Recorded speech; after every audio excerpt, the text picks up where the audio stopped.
نحمدہ ونصلی علی رسولہ الکریم اما بعد فاعوذ باللہ من الشیطان الرجیم بسم اللہ الرحمن الرحیم السلام علیکم ورحمۃ اللہ وبرکاتہ۔ آج ہم انشاءاللہ سورۃ بقرہ کی آیت نمبر 6 اور 7 کو سیکھیں گے اور سمجھیں گے۔ سورۃ بقرہ میں اللہ پاک نے سب سے پہلے ایسے لوگوں کا ذکر کیا جو اسلام پر جان قربان کرنے والے اور اللہ کی محبت میں ڈوبے ہوئے لوگ ہیں، یعنی متقین لوگ۔ اب ان 2 آیات میں اللہ تعالیٰ کافروں کا ذکر کر رہے ہیں اور یہ ذکر صرف 2 آیات میں ہے۔ اس کے بعد منافقین کا ذکر کریں گے اللہ تعالیٰ، اور وہ پوری 13 آیات پر مشتمل ایک پورا رکوع ہے۔ سب سے پہلی 5 آیات میں متقین کا ذکر ہے، اس سے اگلی صرف 2 آیات میں کافروں کا ذکر ہے، اور اس سے اگلی 13 آیات منافقین کے بارے میں ہے۔ ایسا کیوں ہے کہ کافروں کے لیے صرف 2 آیات اور منافقین کے لیے 13 آیات؟ حالانکہ جو کافر ہیں وہ زیادہ کھل کر اور ڈٹ کے اسلام کے خلاف سازشیں کرتے اور دشمنی کرتے تھے، جبکہ منافقین چاہے ظاہری طور پہ ہی صحیح لیکن اسلام تو لائے تھے۔ تو اس کی کیا وجہ کہ کافروں کے لیے صرف 2 آیات میں اللہ تعالیٰ نے بات کی، جبکہ منافقین کے لیے اللہ نے 13 آیات نازل کر دیں؟ اس کی ڈیٹیل ہم انشاءاللہ اگلی ویڈیو میں جب ہم منافقین والی آیات پڑھیں گے تو پھر میں آپ سے پوری ڈیٹیل میں اس کو میں آپ کو بتاؤں گی انشاءاللہ۔ آج ہم یہ 2 آیات پڑھتے ہیں، تو چلیے شروع کرتے ہیں۔ اعوذ باللہ من الشیطان الرجیم بسم اللہ الرحمن الرحیم۔ ان بے شک، یہ بات میں زور ڈالنے کے لیے یا تاکید کے لیے لفظ کے شروع میں آتا ہے، اور اس کا ترجمہ ہوتا ہے بے شک، بلا شبہ یا یقیناً۔ الذین، وہ لوگ جو، ہم پہلے بھی پڑھ چکے ہیں الذین، وہ لوگ جو، یہ جمع کی علامت ہے، کفروا، کفر کیا۔ اب کفروا یہ جمع کی علامت ہے، زیادہ لوگوں کی بات ہو رہی ہے۔ کفروا کفر کیا۔ ابھی کفروا جو الگ اگر ہم پڑھیں تو اس کا مطلب کفر کرنا، اور واو الف جو اس کے آگے لگا ہے یہ جمع کی علامت ہے۔ ہم نے پہلے جمع کی 2 علامات پڑھی ہیں۔ ایک میں نے آپ کو بتایا تھا کہ جب کسی لفظ کے آخر میں یا نون ہو یا واو نون ہو تو وہ جمع ہے۔ آج ہم تیسری علامت پڑھ رہے ہیں جمع کی، اور وہ کیا ہے؟ اگر کسی لفظ کے آخر میں واو الف آ جائے تو سمجھ لیں کہ یہ بھی جمع کی علامت ہے۔ کافروا میں یہ کفر، کافر، کفار یہ ہم اردو میں بھی بولتے ہیں، اور واو الف اس کا ترجمہ ہوتا ہے سب یا تمام۔ جب کسی لفظ کے آخر میں واو الف آ جائے تو کیونکہ یہ جمع کی علامت ہے تو اس کا ترجمہ کیا جاتا ہے سب یا تمام۔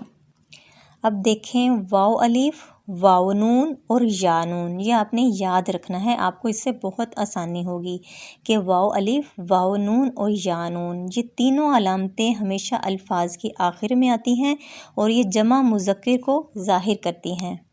اب دیکھیں سب سے پہلے واو الف، جب بھی کسی لفظ کے آخر میں واو الف آ جائے تو سمجھ لیں یہ جمع کا صیغہ ہے۔ یہ علامت عموماً فعل کے آخر میں آتی ہے اور اس کا ترجمہ سب کیا جاتا ہے۔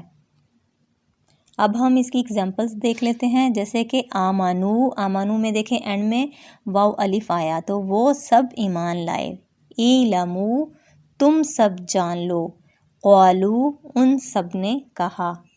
دوسری علامت ہے واو نون، یہ علامت کبھی اسم اور کبھی فعل کے آخر میں آتی ہے اور اس کا نون ہمیشہ زبر والا ہوتا ہے، جیسے کہ یہ اگزامپلز میں آپ کو نظر آ رہا ہوگا، مسلمون سب اسلام لانے والے، کافرون سب کفر کرنے والے، منافقون سب منافقت کرنے والے۔ آگے تیسری علامت ہے یا نون، جب بھی کسی لفظ کے آخر میں یا نون آئے تو یہ جمع کی علامت ہے اور یہ بھی اسموں کے آخر میں آتی ہے اور اس کا ترجمہ بھی سب کیا جاتا ہے، جیسے کہ اگزامپل دیکھیں مسلمین، دیکھیں آخر میں کیا ہے یا نون، سب اسلام لانے والے، کافرین سب کفر کرنے والے، خالدین سب ہمیشہ رہنے والے۔ تو یہ تو تھی جمع کی علامات، آپ نے ان کو نوٹ ڈاؤن کر لینا ہے اور اچھے سے ذہن نشین کر لینا ہے تاکہ آگے جہاں بھی قرآن میں الفاظ کے ساتھ یہ علامات آئیں تو آپ کو پتہ ہو کہ یہ جمع کی علامت ہے۔ چلیے آگے دیکھتے ہیں۔ سواء، سواء کا مطلب برابر ہے، مساوی یا مساوات ہم اردو میں بھی بولتے ہیں اور یہ برابری کے لیے بولا جاتا ہے۔ سواء برابر ہے، علیہم علی پر، ہم ان پر۔ ہم پہلے بھی پڑھ چکے ہیں کہ ہم یا ہم کا مطلب ہوتا ہے ان کا، ان کے یا ان کی، اپنا یا اپنے۔ تو علیہم علی پر، ہم ان پر۔ حمزہ زبر آ انذرتہم، آ ویسے تو حمزہ زبر آ کا ترجمہ ہوتا ہے کیا، جیسا کہ ہم انگلش میں کہتے ہیں واٹ، لیکن جب حمزہ زبر آ کے بعد اسی جملے میں آ رہا ہو تو پھر حمزہ کا ترجمہ خواہ کیا جاتا ہے کہ خواہ تم ایسے کرو یا نہ، چاہے تم ایسے کرو یا نہ، تو یہ والا پھر خواہ کا ترجمہ کیا جاتا ہے۔ تو خواہ انذرتہم، انذار کہتے ہیں ڈرانے کو، خوف دلانا، واعظ و نصیحت کرنا، ڈرانا۔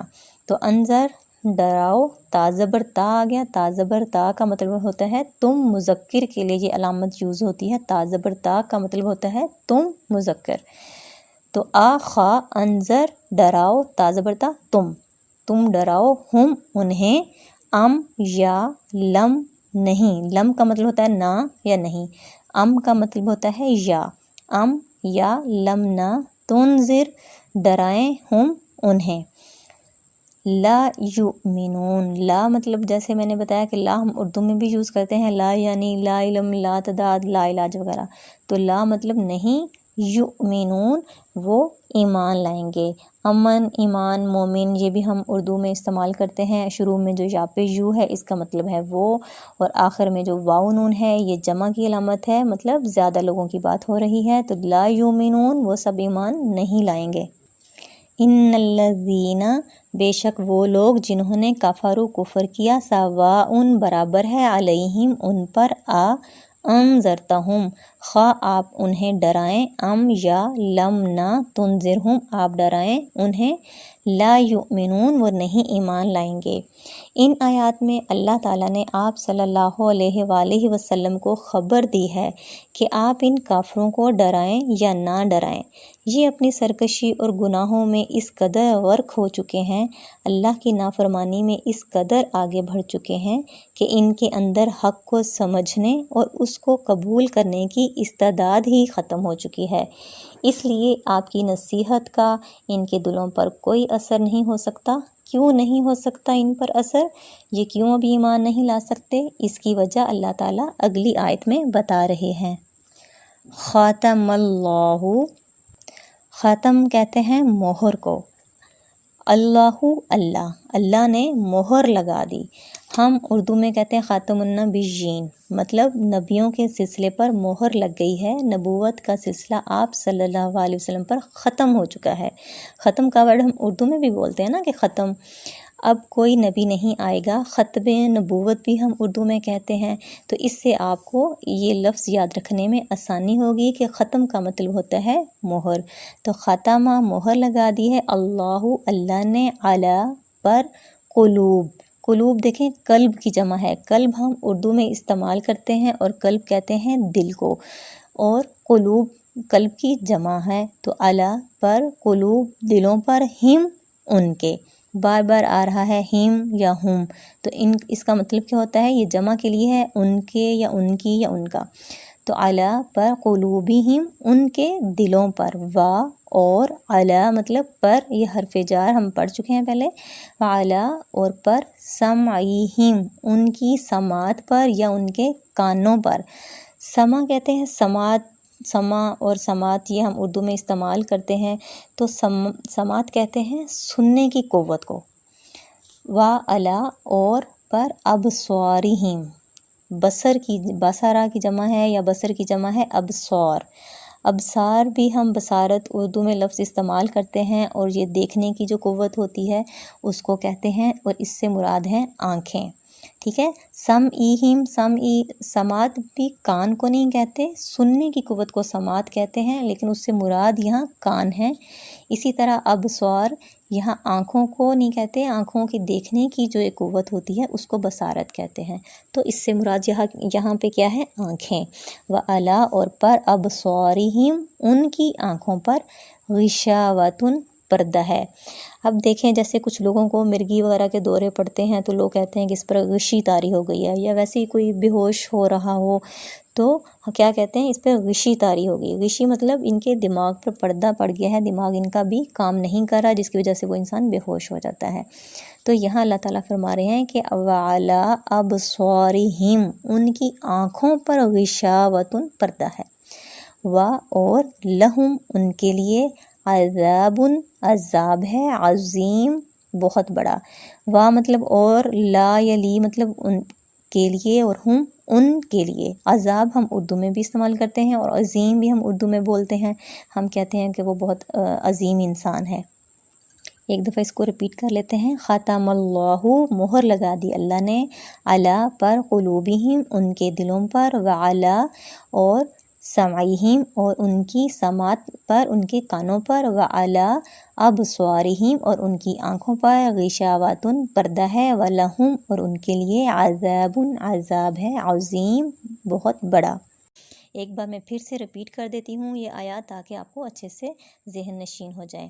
ان الذین، بے شک وہ لوگ جنہوں نے کفروا کفر کیا، سواء برابر ہے، علیہم ان پر، انذرتہم خواہ آپ ان کو ڈرائیں، ام یا لم نہ تنذرہم آپ ڈرائیں انہیں، لا یؤمنون وہ نہیں ایمان لائیں گے۔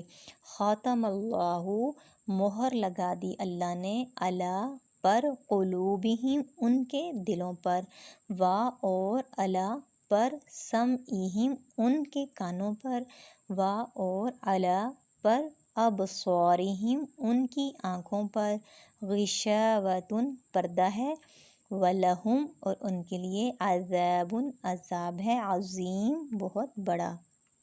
پہلی آیت میں اللہ تعالیٰ نے آپ صلی اللہ علیہ وسلم کو خبر دی کہ اب آپ ان کو جتنی مرضی واعظ و نصیحت کریں، ڈرائیں یا خوشخبریاں دیں یا کچھ بھی ان کو واعظ و نصیحت کریں، یہ اب ایمان نہیں لائیں گے۔ یہ اللہ تعالیٰ نے آپ صلی اللہ علیہ وسلم کو خبر دے رہے ہیں۔ اگلی آیت میں اللہ تعالیٰ بتا رہے ہیں کہ کیوں ایمان نہیں لائیں گے، وجہ بتا رہے ہیں، کیونکہ اللہ نے ان کے مہر لگا دی ہے۔ کہاں پہ؟ دلوں پر، ان کے کانوں پر مہر لگ چکی ہے، اور ان کی آنکھوں کے اوپر پردہ آ گیا ہے۔ کس چیز کا پردہ؟ کہ ان کو صحیح اور حق بات نظر نہیں آتی۔ یہ لوگ سب کچھ اپنے سامنے ہوتا دیکھتے ہیں، لیکن ان کے دلوں پر اثر نہیں ہوگا۔ وہ حق بات سنیں گے تو ضرور ان کے کانوں میں کہیں نہ کہیں سے پڑے گی آواز حق بات کی، لوگ ان کو حق بات کی طرف لائیں گے، وہ دین حق کی باتیں سنیں گے، لیکن اثر نہیں ہوگا۔ ان کا سننا یا نہ سننا برابر ہوگا، وہ سن کر بھی اگنور کر دیں گے۔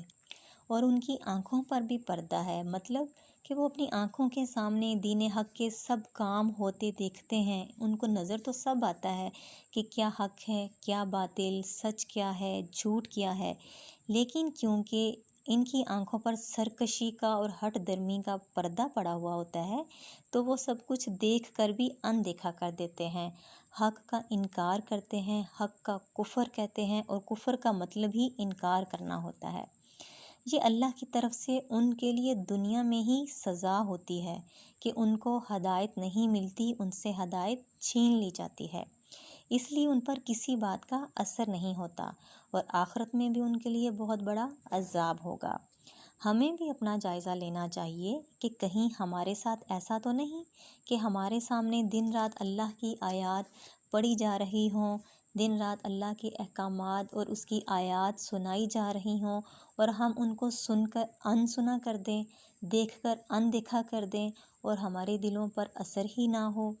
ہم دنیا کی فضولیات اور لا یعنی چیزوں میں پڑے ہوئے ہوں، ہم دن رات قرآن و حدیث کے لیکچرز اور باتیں سنتے تو ہیں، لیکن ہمارے عمل میں اللہ کے حکم کے مطابق کوئی چیز، کوئی کام کیوں نہیں ہوتا؟ ہم میں ہر کوئی اپنا جائزہ لے، کیا ہمیں اللہ کی آیات سن کر کچھ اثر ہوتا ہے؟ کیا ہمارے دل اللہ کی طرف، اس کے احکامات ماننے کی طرف مائل ہوتے ہیں؟ کیا ہمیں قرآن و حدیث کے لیے، اس کو سیکھنے کے لیے وقت نکالنا اچھا لگتا ہے یا بورنگ لگتا ہے؟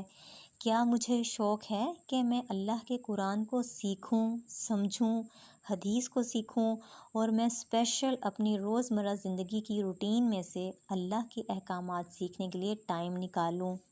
میرے دن رات کا کتنا حصہ اللہ کے لیے گزرتا ہے اور کتنا دنیا کے لیے؟ کیا جب میں قرآن سیکھنے یا سننے بیٹھتی ہوں تو مجھے خوشی ہوتی ہے؟ میرا دل لگتا ہے قرآن میں؟ کیا میرے دل پر اثر ہوتا ہے اللہ کے احکامات کو سن کر؟ کیا میرے عمل میں وہ باتیں آتی ہیں؟ اگر نہیں تو پھر ہمیں فکر مند ہونا چاہیے اور اللہ تعالیٰ سے توبہ استغفار کرنی چاہیے، زیادہ سے زیادہ اللہ کا ذکر کرنا چاہیے۔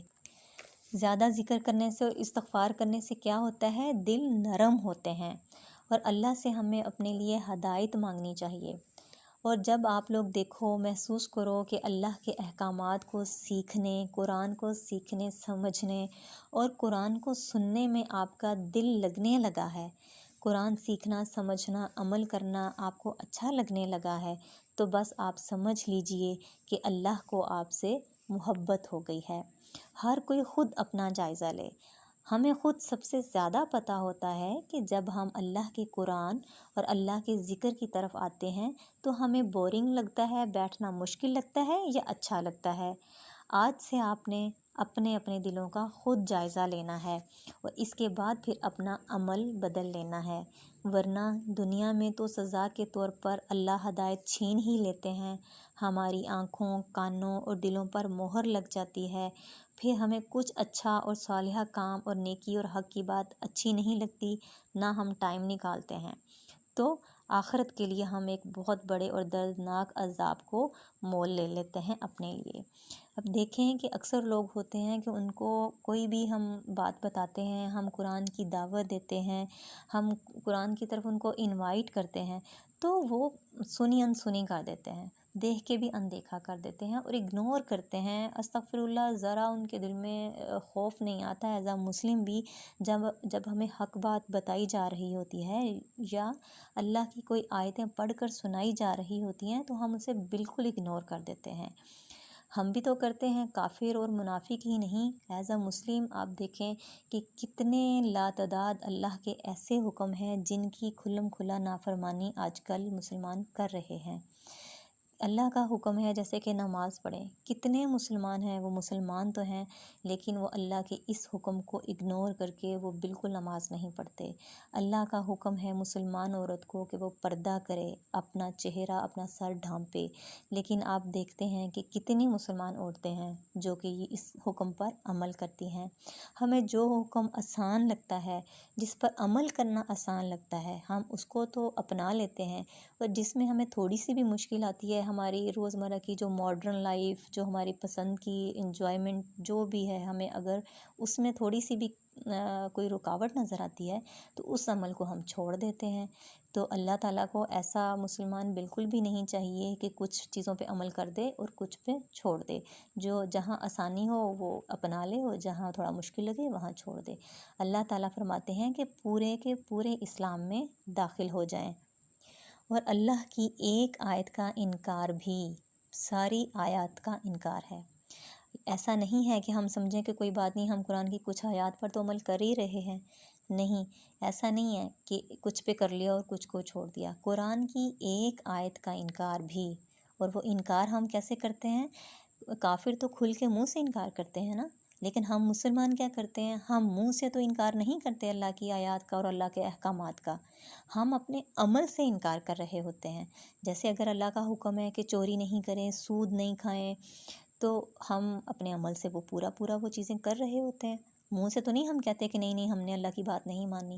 اسی طرح مسلمان عورت کو دیکھ لیں آج کس حال میں ہے، وہ منہ سے تو انکار نہیں کرتی کہ ہم نے اللہ کا حکم نہیں ماننا، ہم نے پردہ نہیں کرنا، لیکن عمل سے دیکھیں کہ ہم عمل سے اللہ کے ان احکامات کا مذاق اڑا رہے ہوتے ہیں۔ اللہ کے حکم کو اگنور کر دینا، اس کو نہ ماننا، اللہ کے حکم کا مذاق اڑانا ہوتا ہے۔ تو اللہ تعالیٰ ہمیں ہدایت عطا فرمائے، اللہ تعالیٰ ہم پر رحم فرمائے کہ ہم کتنی نافرمانیاں اپنی روزمرہ زندگی کی روٹین میں ہم کر رہے ہوتے ہیں اور ہمیں احساس بھی نہیں ہوتا کہ ہم اپنے رب کی آیات کا کس طرح سے انکار کر رہے ہیں، کس طرح سے کفر کر رہے ہیں۔ اب آپ سوشل میڈیا پر بھی دیکھ لیں، ہر جگہ دیکھ لیں، ہم مسلمان ہیں، ہر وہ ویڈیو جو فضولیات پر مبنی ہوگی، فنی ہوگی، بے حیائی والی ہوگی، وہ راتوں رات وائرل ہو جاتی ہے۔ لوگ بے حیائی کے کاموں کو کتنا فالو کرتے ہیں، کتنا اس کی طرف اٹریکٹ ہوتے ہیں۔ لیکن آپ اسلامک چینلز دیکھ لیں، اسلامک ویڈیوز دیکھ لیں، ان کو دیکھنے والے بہت کم لوگ آپ کو نظر آئیں گے۔ تو بہت دکھ ہوتا ہے کہ جب دیکھتے ہیں کہ ہم مسلمان ہیں لیکن ہماری دلچسپی ہر اس کام میں ہے جو اللہ کو ناپسند ہے۔ بس اللہ کے قرآن اور نبی کی سنت کو سیکھنے اور عمل کرنے میں ہی ہمارا دل نہیں لگتا، وہی ہمیں اچھے نہیں لگتے، بلکہ جو لوگ اسلام کو فالو کر رہے ہوتے ہیں، اللہ کے احکامات پر عمل کر رہے ہوتے ہیں، ہم ان کو بہت بیکورڈ اور دقیانوسی سا سمجھتے ہیں۔ بس اللہ سے دعا ہے کہ اللہ پاک ہمیں معاف فرمائے، ہمیں نیکی کی ہدایت عطا فرمائے، ہمارے دلوں کو نرم کرے، ہمیں حق بات کو سیکھنے، سمجھنے اور عمل کرنے والا بنا دے۔ اللہ ہمیں اپنی محبت کے لیے، اپنے دین کے لیے چن لے، اللہ ہم سے راضی ہو جائے۔ آمین ثم آمین۔ جزاک اللہ خیرا کثیرا۔ السلام علیکم ورحمۃ اللہ وبرکاتہ۔